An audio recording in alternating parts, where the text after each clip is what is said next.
Hi guys, welcome to the garden. Now that we've come to harvesting the last of our plums, only 3 this year, it makes it the perfect time to come and give this tree a prune to set it up for future, bigger, hopeful harvests in the years to come. So what you're going to need, well, the obvious one's going to be some pruning secateurs. Secondly, preferably some surgical spirit or some rubbing alcohol just to clean them.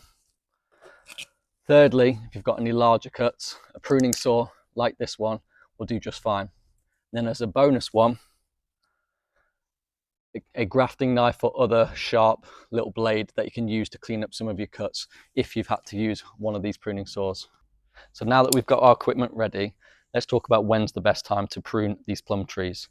So plum trees, unlike your pears, your apples, or other fruits like that, alongside other stone fruits, they need to be pruned in the summer, preferably late summer, entering early August. And for us, that is conveniently marked by the end of the last harvest. And the reason we want to prune these plum trees in the summer, just like other stone fruits, is because unfortunately they're a little bit more susceptible to a disease known as silverleaf curl than other fruit trees like your pears and your apples. In addition to that, you want to ensure that when you've made these pruning cuts, that you've got a few days of a dry spell of weather to follow, just to ensure at the least possible chance of getting any harmful bacteria in those cuts as well. So when it comes to pruning your plum tree, what are we actually trying to achieve? So plum trees, just like other stone fruits, they benefit from an open center structure. What that means is the middle of the plant has a lot of space, one for air circulation, but most importantly for sunlight penetration. Stone fruits like this plum, they grow in quite densely packed bunches along their branches. So by ensuring that there is enough light reaching the center part of the plant, you're going to make sure all of those fruit get an opportunity to become ripe and have a nice, sweet, juicy flavor to them when it comes to harvest.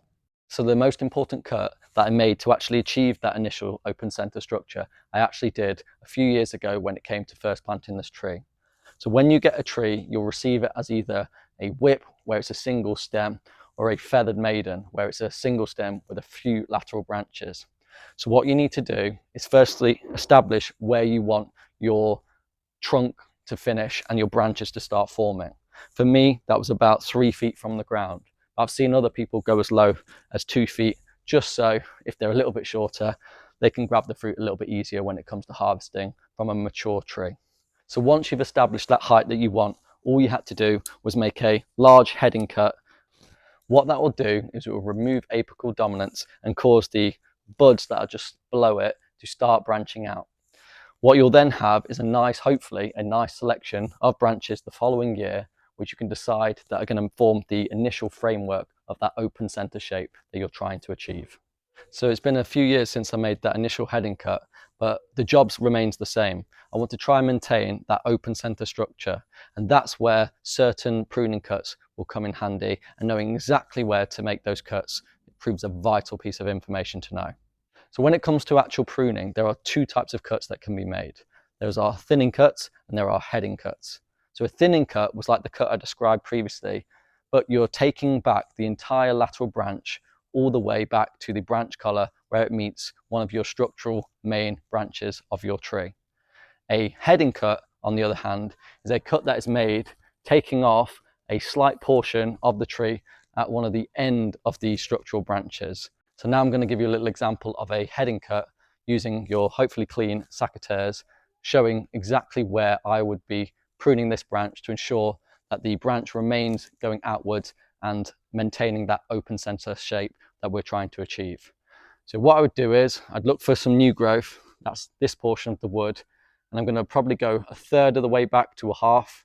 Because I've got a path here, I'm going to go a little bit further back because I don't want to be getting smacked on the head by a load of plums, so to speak, as I'm walking past. So I'm looking at this bud right here, and this one seems to be the most appropriate for what I want. So when I make this cut, I'm going to do it slightly above the bud and at a 45-degree angle away from that bud, just like so. What that's going to do is just ensure that any water that lands on that cut is going to hopefully fall away, meaning this has as much success as possible to go and form our branch next year. So the next example of a cut that I need to make is going to be a thinning cut. As much as I love how vigorous this one has grown here, Unfortunately, this branch angle is way too harsh and in the wrong direction, where in the years to come, this might actually snap a lot easier if and when this starts bearing some fruit. So I'll show you a little close-up of that now. So if you're making a thinning cut all the way back to the branch, you don't want to go so close that you go beyond this little kind of ring of bark known as the branch collar. The reason for this is when you make this cut, that branch collar is going to contain a cambium that is going to start to grow over the tree wound. It's that cambium that will then dry and form something called callus tissue that will seal that shut so that no infections and diseases can get into that plant in the years to come. I'll show you a little example of what I mean by a callus that's formed in the last few years. Just like this ring of brown callus tissue that is starting to close off this thinning cut I made a few years ago. In a couple of years' time, when this branch gets a little bit thicker, hopefully that will be closed off completely, ensuring nothing can get into this wound in the future. So let's have a crack at making that thinning cut now. So a couple of millimeters away from the branch collar, and then one clean cut, just like so.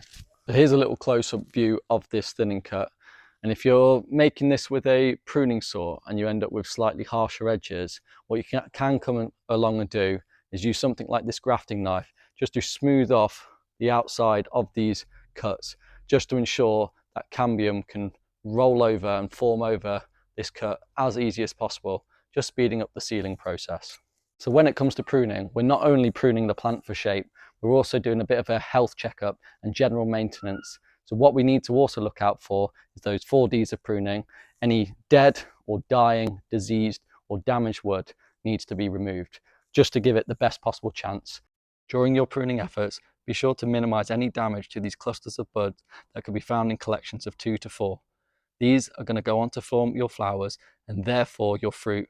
So the more you have of them, the more fruit and the bigger your harvests are going to be.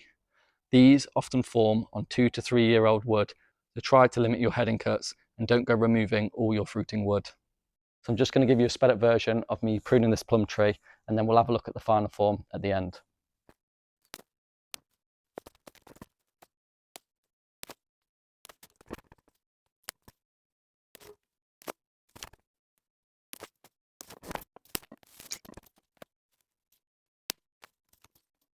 And there you have it, pruning's all finished, and as you can see, I made a lot of these heading and thinning cuts to achieve this final structure.